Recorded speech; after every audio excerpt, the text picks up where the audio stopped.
যদি এই স্নান বেদিতে এই বেদিটার নাম আছে, যখন আপনারা পুরী মন্দিরে যদি যান দেখবেন মন্দিরের অফসাইডে অনেক বড় উঁচু একটি স্নান বেদি রয়েছে।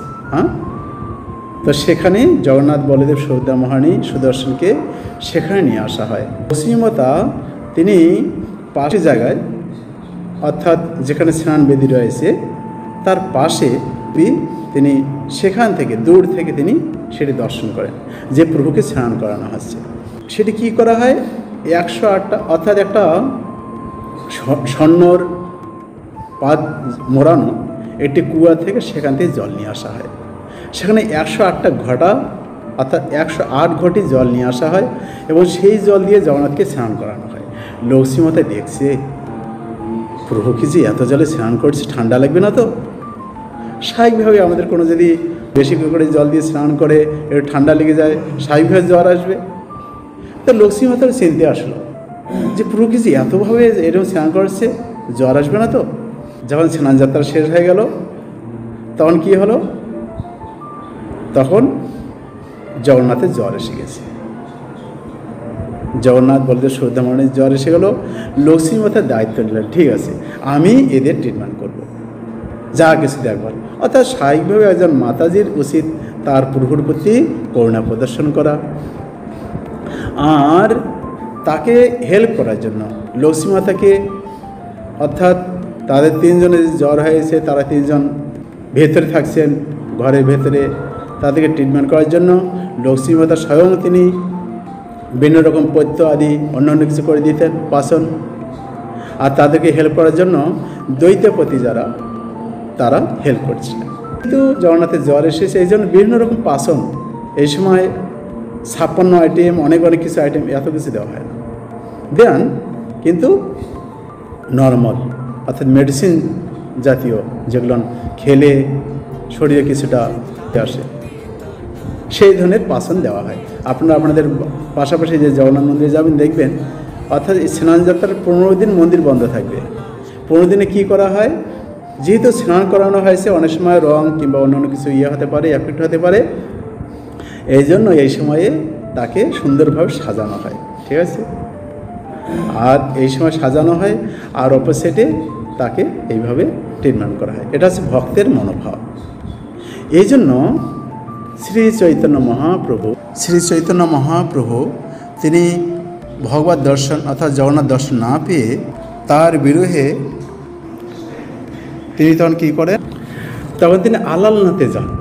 হ্যাঁ, আলালনাথ দর্শনে, অর্থাৎ সেখানে আপনারা যদি এখনো যান চৈতন্যপ্রভুর সম্পূর্ণ বডি, যে ছাপ সেটি এখনও রয়েছে। তো এটি হচ্ছে ভক্তের মনোভাব। চৈতন্য মহাপ্রভু স্বয়ং ভগবান হওয়া সত্ত্বেও তিনি আমাদেরকে শিক্ষা দেওয়ার জন্য এসেছেন যে কীভাবে ভক্তের প্রতি আগ্রহ আমাদের বাড়ানো উচিত।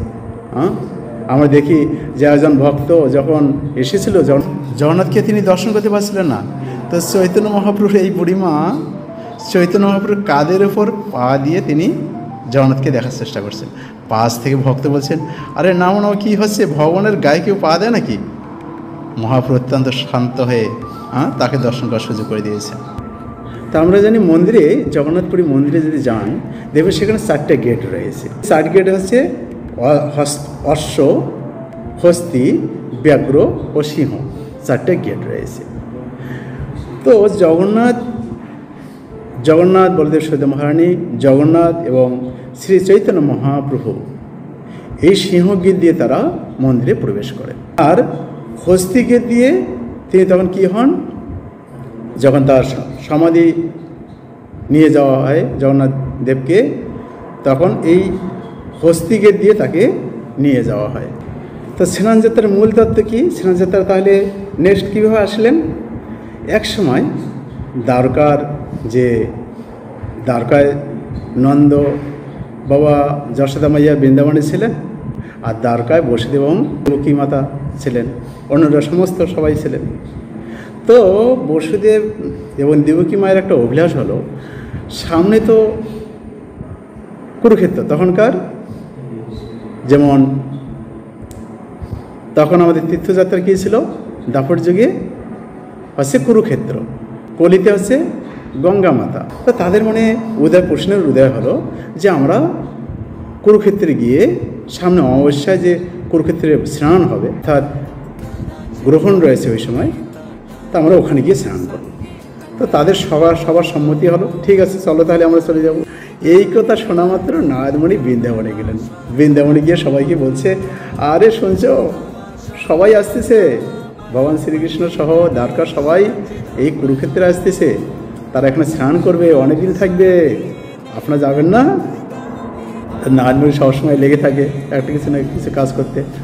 তো নারদমণি তখন কী করলেন, তাদেরকে বললেন, ওই সময় মা যশোদা অত্যন্ত বিমর্ষ, অর্থাৎ সবসময় গোপালের জন্য বিভিন্ন কিছু আইটেমের আয়োজন করেন, গোপাল নেই, গোপিকার অত্যন্ত বিরহ, শ্রীরাম সখা অন্যান্য সখারা তারা বলেন, ও কানাইয়া তোমাকে আমি বেশি বেশি খাওয়াইতাম, তাই তুমি আর আসছো না, সবার মানে বিরহ।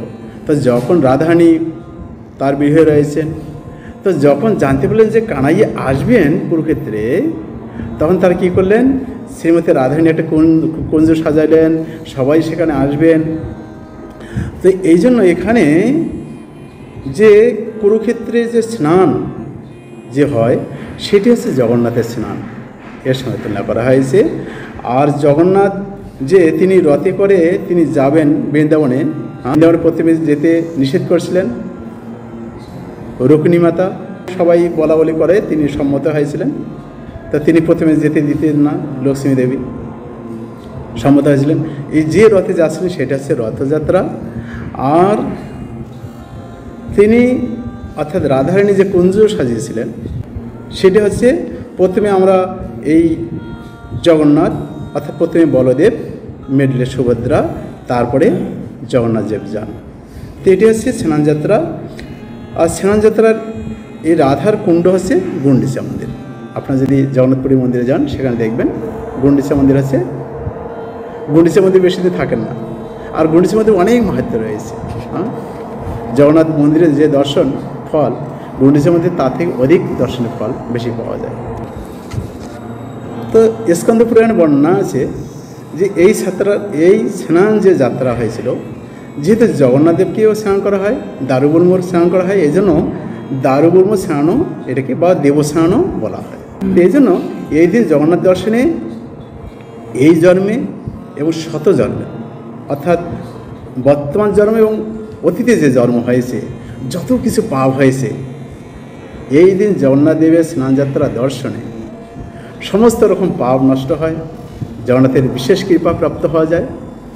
তো আপনারা যেন তেনভাবে আপনাদের ঘরে যদি জগন্নাথ দেব থাকে তাহলে আপনারা নিজেরা স্নান করাবেন, যদি না থাকে তাহলে পাশাপাশি যেখানে হচ্ছে আমাদের অনেক মন্দির রয়েছে, সেই স্নানযাত্রায় আপনারা দর্শন দেবেন, দর্শন করবেন, তাহলে আপনাদের জীবন সার্থক হতে পারে। হরে কৃষ্ণ হরে কৃষ্ণ। আপনাদের মায়াপুর মধুসূদন চ্যানেলে স্বাগতম। নিত্য নতুন আপডেট পেতে আপনারা আমাদের সাথে যুক্ত থাকুন এবং অন্যদেরকে আপনারা এটি শেয়ার করে অন্যদেরকে আপনারা নিত্য নতুন আপডেট পেতে সহযোগিতা করতে পারেন।